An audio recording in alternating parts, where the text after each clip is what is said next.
এই যে দেখো সামান্য তেল দিয়েছি, বেশি তেল আমরা খাই না, সেজন্য অল্প একটু তেল, একটা লঙ্কা আর একটু জিরে ফোড়ন দিয়ে দিয়েছি।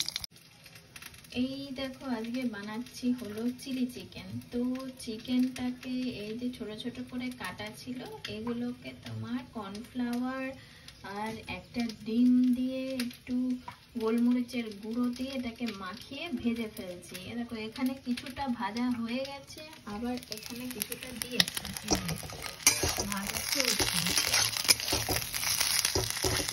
দেখতেই পাচ্ছ প্রায় ভাজা হয়ে গেছে। আমার কিন্তু চিলি চিকেনটা খুব ভালো লাগে, ওই জন্যই বানাচ্ছি আর কি।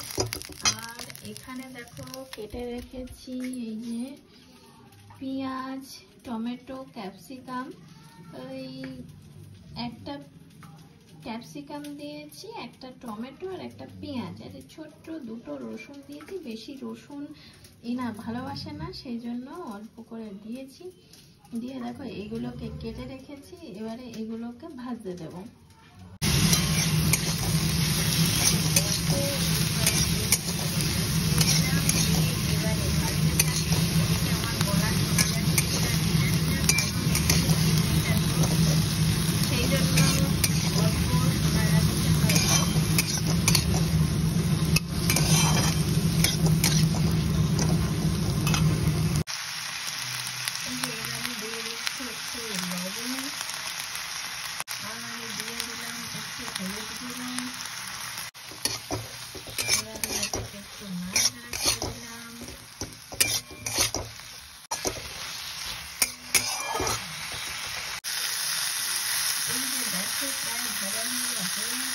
এবারে দিয়ে দেবো এই যে সয়া সস, অল্প করে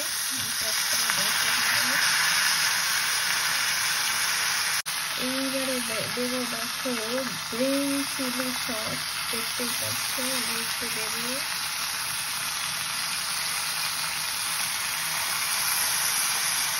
এই দেখো এবারে দেবো হলো টমেটো সস,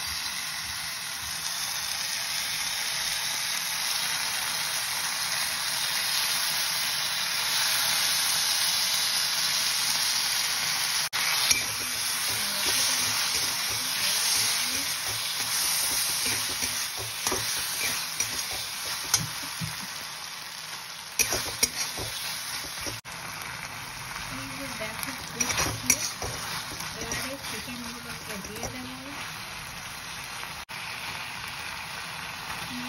চিকেনগুলো দিয়ে দিলাম।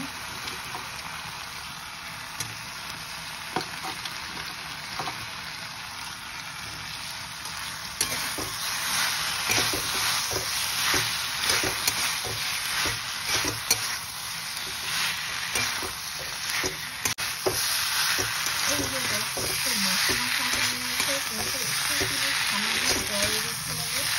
এবারে চিকেনগুলোকে সেদ্ধ হয়ে যাবে, মানে বাচ্চাদের খাওয়া খুব মুশকিল, সেই জন্য সেদ্ধ হয়ে যাবে।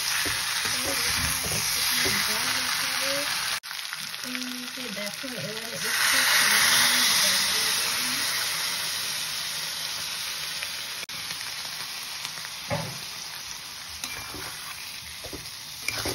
মশলাটা লেগে যাবে।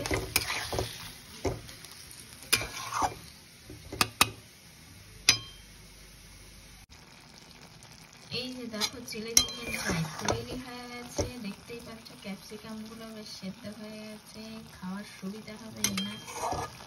আর নুনের দিকে তাকাতে গেলে আমি তো বুঝতে পারবো না, এনা এসে স্কুল থেকে খেলে তবেই বুঝতে পারবে যে নুনটা কিরকম হবে।